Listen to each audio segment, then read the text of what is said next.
Marsupials are among the most charming and charismatic animals on the planet. Whilst opossums are numerous and widespread all across the Americas, there is one continent these pouched mammals have claimed as their own and is the place most people associate them with: Australia. But how did they get here? And why are they the most dominant and diverse mammals down under in a world otherwise ruled by placental mammals? This is the story of when marsupials conquered Australia.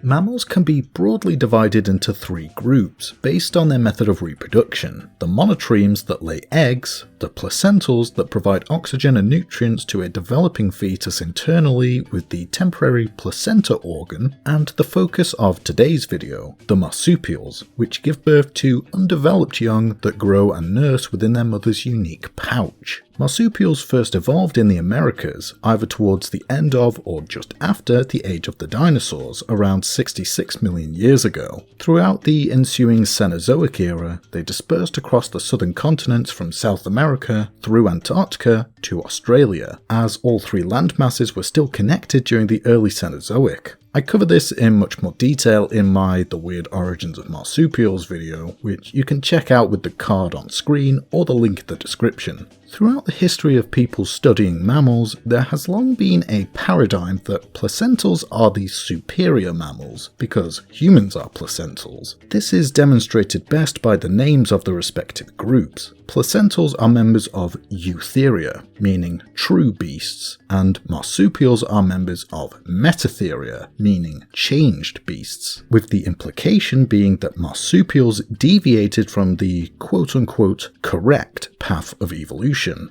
that is, towards humans, and so were viewed as inferior. This line of thinking has long since been disproved by the theory of evolution by natural selection. This mentality also created a false idea that marsupials could only succeed in the absence of superior placentals that would outcompete them. Hence why they flourished in Australia, which has next to no native placentals. This has also been disproven, as not only did marsupials flourish alongside placentals in South America for millions of years, they even spread into North America, and today some are so successful there that they are considered pests. This erroneous theory does beg an interesting question though. Thanks to fossil evidence, we know both marsupials and placentals were present in Antarctica in the Eocene epoch from 55 to 34 million years ago, before the continent froze over. So why did marsupials go on to flourish in Australia, but placentals didn't, with the exception of bats, which flew there? There are essentially two theories. The first is that until rodents rafted there from Southeast Asia only 6 million years ago, placentals never made it to Australia. This theory is somewhat contested by a single fossil, near the town of Murgon in Queensland. The Murgon fossil site preserves Australia's oldest Cenozoic mammals, with its sediments dated to the beginning of the Eocene, roughly 55 million years ago. The animals found at the Murgon site are collectively called the Tingamara fauna, after the most controversial genus found there, Tingamara. Its name is an Aboriginal word meaning permanent water, referring to the presumed ecology of the site as a wet rainforest at the time. It is only known from a single molar, and also possibly an ankle and ear bone, but it's unclear if these belong to the same animal. When it was first named and described in 1992, it was reported as the first, and so far, the only extinct terrestrial placental in Australia, but not without contention. Some researchers argue that the tooth is not enough to identify it as a placental rather than a marsupial. Others still argue there is no solid evidence to overturn the placental classification. Living alongside Tingamara in the Murgon rainforest was the oldest known definitive Australian marsupial, Jarthia. This leads into the second theory, that placentals did in fact make it to Australia, but either died out due to climate change later in the Cenozoic, or were outcompeted by marsupials. We still don't know. This murky picture is made even muddier by a roughly 30 million year gap in the Australian mammal fossil record. Around the boundary of the Eocene and Oligocene epochs roughly 34 million years ago, Australia detached from Antarctica. opening the Tasman Gateway as Antarctica drifted towards the South Pole and began to freeze, altering ocean currents and causing global temperatures to gradually drop. Australia would then drift north into the tropics towards Asia as an island continent. Isolated from other land masses, marsupials could run wild on the big island at the bottom of the world. Based on fossils dated to the early Cretaceous period, some 120 million years ago, monotremes, or at least close relatives of them, were already present in Australia, and it may have been where they originated. It has been suggested that the reason they are still around today in spite of the marsupial invasion is that, like the modern platypus, these ancient egg-laying mammals may have been semi-aquatic. Marsupials are poorly suited to aquatic life due to the risk of their pouches becoming flooded with water whilst they have young. As such, there are no fully aquatic marsupials and only 2 semi-aquatic ones. Because of this, they likely didn't compete with the native monotremes when they arrived in Australia. After Murgon, the next older Cenozoic mammal fossils from Australia are from the famous Riversleigh World Heritage Site in Queensland, the oldest sediments of which date to roughly 25 million years ago. Representatives of all major groups of living Australian marsupials can be found at Riversleigh, along with several extinct ones. The fact all of these extremely diverse lineages are all present by this time suggests that they underwent a massive adaptive radiation in the interim between the deposition of the Murgon and Riversleigh sediments. The rocks that make up Riversleigh span from the late Oligocene about 25 million years ago to the late Miocene about 5.3 million years ago, recording a time frame of roughly 20 million years. These sediments were deposited in a very wet tropical rainforest ecosystem in the oldest layers. The frequent influx of fresh water dissolved softer rocks on the forest floor, carving out limestone caves known as karst.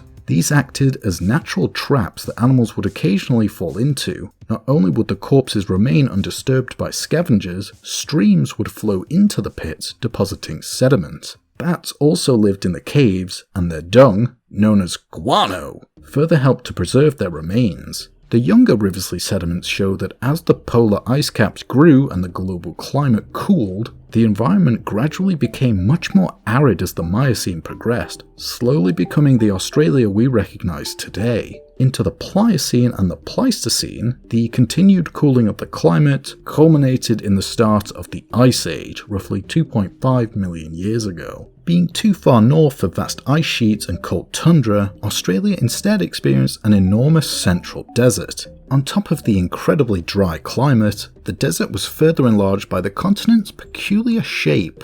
Australia is the flattest of Earth's continents, being roughly bowl-shaped, i.e. the centre is lower than the edges. This topography causes sediment to be carried and deposited inland by rivers and wind, a continuous conveyor belt adding to the sea of sand and rock. Coinciding with these immense changes to Australia's climate, both the flora and fauna can be observed adapting to these environmental changes over geological time throughout the layers of Riversleigh. So now let's take a look at how each of Australia's marsupial groups evolved and adapted to the changing world they found themselves adrift on. The first order of endemic Australian marsupials we're going to look at is arguably the weirdest of them all, the Notoryctemorphia, the marsupial moles. Today there are only 2 known species, the northern and southern marsupial moles. They're sadly very poorly understood due to their burrowing habits making them very difficult for people to study. What is known about them is that their eyes are practically invisible from the outside due to them living in the dark underground, most likely being functionally blind. They also lack external ears. Despite their name, their resemblance to placental moles, particularly the golden moles of the family Chrysochloridae found in Africa, is merely the result of convergent evolution, unrelated organisms evolving similar adaptations independently. Their forelimbs are adapted for digging, with 2 large spade-like claws for digging through sand and soil in an up and down motion. They don't burrow so much as they swim through sand in their desert habitat, hunting for small animals like insects, worms, or even small vertebrates like lizards. The fossil record shows that this was not always the case for the marsupial moles. In early Miocene sediments at Riversleigh, an ancient relative of theirs was discovered. Called Notoryctes, it's estimated to be about 4 times heavier than its modern relatives, and its arm bones appeared less specialised towards digging. From this, we can infer that Notoryctes could burrow, but likely spent more time on the surface than its modern relatives. The fact it lived in a wet rainforest also suggests that marsupial moles were burrowing long before the Australian outback appeared, but once it did, they evolved from digging through soil to sand, resulting in the highly specialised species seen today. Up next we have the Peramelemorphia, the bilbies and the bandicoots. They show an evolutionary trend contrasting with that of the marsupial moles in that they appear to have been primarily carnivorous in the early Miocene, but gradually became more generalist omnivores over time. This trend is seen in what are thought to be both the oldest and some of the most basal peramelemorphs, and their names are incredibly fun to say: Urala, Bulungu, and Galadi. They were found in sediments at Riversleigh close to the Oligocene boundary, and all were different sizes. Urala and Bulungu were much smaller than modern bandicoots at around only 100 grams, but their small sharp teeth suggested they were insectivores. Galadi, on the other hand, was close to 1 kilogram in weight, and an amazingly preserved skull shows it had large sharp teeth, suggesting it ate small vertebrates such as lizards, birds, and small mammals. These 3 genera have very different teeth to modern representatives, suggesting they do not belong to any of the currently recognised families within the order. It is around the middle Miocene that a formal turnover appears to happen in Australia, as the carnivorous peramelemorphs seem to disappear, leaving only the modern families. Of these, it is thought that the rabbit-like herbivorous thylacomiids branched off first, commonly known as the bilbies. Today, only one species remains, the greater bilby, but until the 1950s, there was a second species, the lesser bilby. Sadly, it is thought that European settlers in Australia led to its extinction by introducing invasive predators, such as cats and foxes.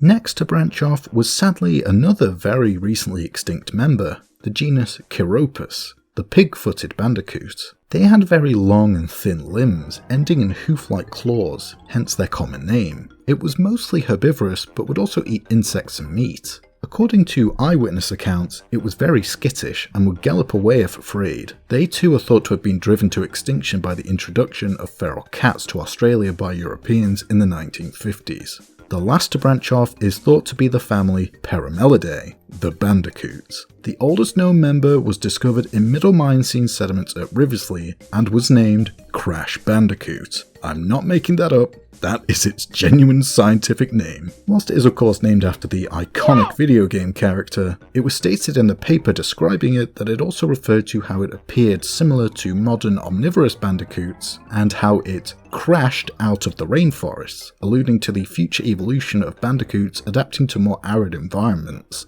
On a personal note, the first video game I ever played was the original Crash Bandicoot on the PS1, so seeing an icon from my childhood and one of my favourite hobbies represented in paleontology is such a cool feeling. As for modern bandicoots, they are very diverse, being divided into 3 subfamilies: Peramelemorphia, which live in mainland Australia, the Notoryctemorphia, the New Guinean long-nosed bandicoots, and the Echinoperinae, which include the New Guinean spiny and mouse bandicoots. Up next, we have the Dasyuromorphia. For reasons that are still unclear, in the Middle Miocene onwards, they took over from the Peramelemorphs as the main small predatory marsupials in Australia, and rapidly diversified. Up first we have the family Thylacinidae, containing the recently extinct thylacine, colloquially known as the Tasmanian tiger or Tasmanian wolf. Molecular clock studies suggest they originated in the late Eocene around 40 million years ago, but no fossils from this time are known. They act as one of the most remarkable cases of convergent evolution, as they look almost identical to placental canids. They were most diverse in the Miocene, with several genera being found at Riversleigh, likely living at the same time. Earlier members like Badgcinus from the early Miocene are thought to have been small arboreal carnivores of small vertebrates. The genus Thylacinus first appeared around 16 million years ago in the Middle Miocene, and by the Pliocene 5 million years ago, it was the only genus left. The remaining species gradually grew in size over geological time, becoming hypercarnivores. The thylacine, Thylacinus cynocephalus, first appeared in the early Pleistocene, roughly 1.7 million years ago, and only became extinct due to European settlers hunting it due to an incorrect assumption they were killing farmers' sheep. This famous photo of a thylacine with a dead chicken in its mouth was used in a newspaper article, reinforcing its image as a livestock killer. Ironically, modern researchers believe that the sheep were more likely to have been killed by feral dogs introduced by the Europeans or to have been stolen by bandits. This famous footage shows the last known thylacine, which died in captivity at Hobart Zoo in Tasmania on the 7th of September 1936. An incredibly sad tale of an animal being unjustly killed by humans. Another Dasyuromorph family is the curious Myrmecobiidae. There is only a single species known from this family, living or extinct, the modern numbat, Myrmecobius fasciatus. In yet another instance of convergent evolution between mammal groups, it is essentially a marsupial anteater. Like their placental counterparts, they have a long sticky tongue for licking up termites from their mounds. Unlike them, however, they lack large claws for digging into said mounds. They are one of the only diurnal marsupials, thought to be a consequence of their unique diet. This may also explain why the numbat has the highest visual acuity of any marsupial, as they need to keep a lookout for daytime predators. They are among the most mysterious of the marsupials, as no fossil relatives are known, but molecular clock studies suggest their ancestors branched off from other marsupials during the late Eocene. Speaking of marsupials with unique diets, up next we have the extinct Maliodectes. It was found in middle to late Miocene sediments at Riversleigh, and whilst it was referred to the Dasyuromorphia, its teeth were so strange it was referred to its own family, Maliodectidae, of which it is the sole member.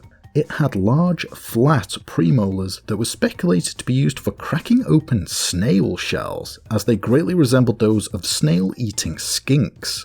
The last family in Dasyuromorphia is the order's namesake family, the Dasyuridae. Today they are a very diverse family, including, just to name a few, the quolls, dunnarts and mogaras. Whilst it's not known with certainty when this family evolved, the genus Borinia from early Miocene Riversleigh bears strong resemblance to modern species in its skull morphology. Almost all species alive today are small insectivores, with one particular exception. The Tasmanian devil, Sarcophilus harrisii, the largest living carnivorous marsupial, which hunts larger mammals, such as wombats and wallabies, and are capable of breaking bones when scavenging carcasses, giving them access to the extremely nutritious bone marrow. Nearby to Riversleigh, the fossils of an extinct dasyurid very similar to the Tasmanian devil, named Holydulia, after the Holydouli area, were discovered just outside of the World Heritage Site. Whilst not thought to be closely related, its teeth look to be very similarly designed for bone crushing. It has been estimated to be twice the size of the modern devil and was likely able to take down larger prey. It has been speculated that some dasyurids evolved bone-crushing tendencies to occupy a scavenger niche to avoid competing with other, more predatory animals like thylacines, similar to placental hyenas.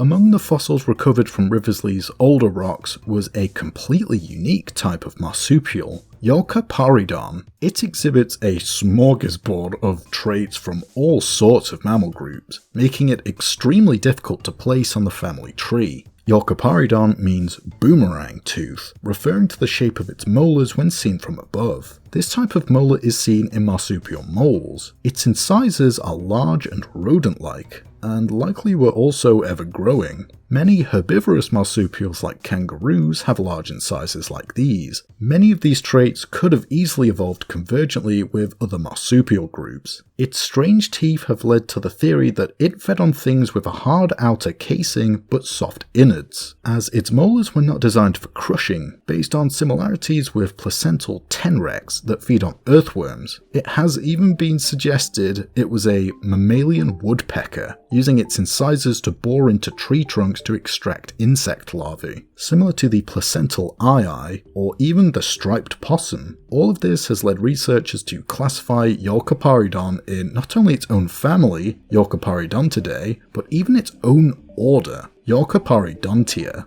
So we've covered the carnivorous groups of marsupials, well, most of them anyway. You've probably noticed there's still a fair few marsupial groups I've had yet to cover, both living and extinct, but I think they're going to need their own video, as there's a lot to cover there. So be sure to subscribe and click the bell to see when that video drops in the future. Thank you guys so much for watching, bye bye now.